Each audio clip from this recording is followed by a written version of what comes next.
यह कुंडली है यशवंत सिन्हा जी की। यशवंत सिन्हा जी पहले बीजेपी के नेता थे। अटल बिहारी वाजपेयी जी के सरकार में ये विदेश मंत्री और वित्त मंत्री रह चुके हैं। यशवंत सिन्हा जी पहले आईएएस ऑफिसर भी रह चुके हैं। इन्होंने लगभग 20-22 साल आईएएस के पद पर कार्य किया है। आइए इनकी कुंडली का अध्ययन करते हैं। इनकी कुंडली है मकर लगन की कुंडली। मकर लगन के स्वामी होते हैं शनि महाराज, जो कि तृतीय भाव में विराजमान हैं। यह एक शुभ योग बन गया है। शुभ योग बन जाने की वजह से ये अत्यंत कर्मठ और मेहनती हैं। शनि अति विशिष्ट कारक ग्रह हैं, जो कि इनको हर प्रकार का सुख प्रदान करने में कामयाब रहे हैं। मंगल उच्च के होकर के लगन में विराजमान हैं, जो कि इनको मेहनती और साहसी बनाते हैं। और ये क्रोधी स्वभाव के और कठोर प्रवृत्ति के हैं, क्योंकि लगन में मंगल विराजमान है। इनके पंचम भाव में केतु विराजमान है और केतु के ऊपर राहु की दृष्टि है। और पंचम भाव के स्वामी शुक्र हैं, जो कि नीच के होकर के नवम भाव में विराजमान है। इस वजह से इनको संतान की तरफ से कष्ट पीड़ा का योग भी बना हुआ है। इनके नवम भाव में शुक्र विराजमान है। शुक्र यहाँ पर शुभ होते हैं और हर प्रकार का सुख प्रदान करने में सक्षम होते हैं, परंतु शुक्र यहाँ नीच के हैं।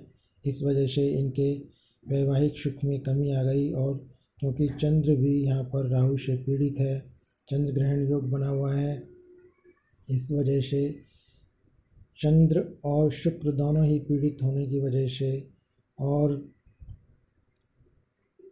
चंद्र शुक्र के पीड़ित होने की वजह से इनके वैवाहिक सुख में कमी आ गई, क्योंकि ये दोनों ही ग्रह वैवाहिक सुख के कारक ग्रह होते हैं।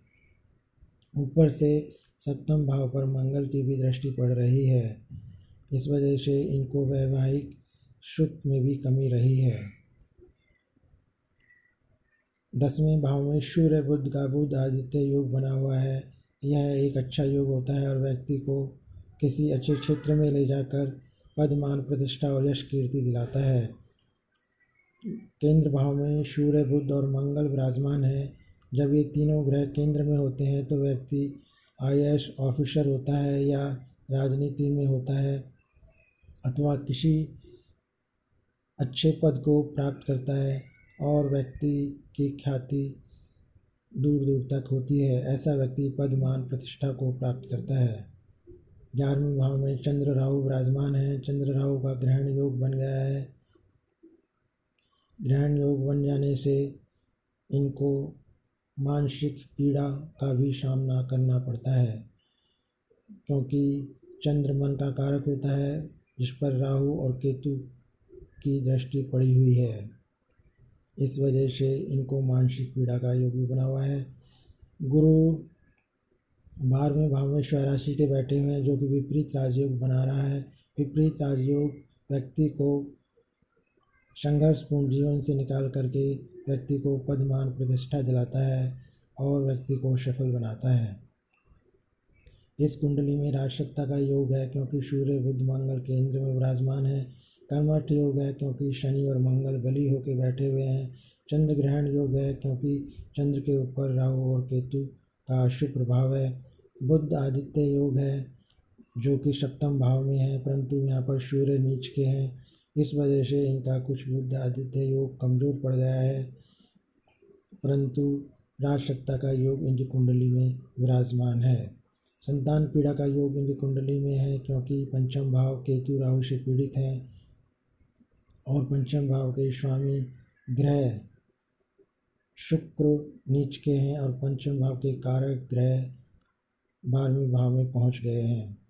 इनकी कुंडली में विवाह से कष्ट योग बना हुआ है, क्योंकि सप्तम भाव के स्वामी ग्रह चंद्र हैं और चंद्र राहु से और केतु से पीड़ित हैं और सप्तम भाव के कारक ग्रह शुक्र चंद्र दोनों ही पीड़ित हैं। इस कुंडली में दीर्घायु योग बना हुआ है, क्योंकि अष्टम भाव के स्वामी सूर्य हैं, जो कि बुध आदित्य योग बना रहे हैं। केंद्र में बैठ कर के,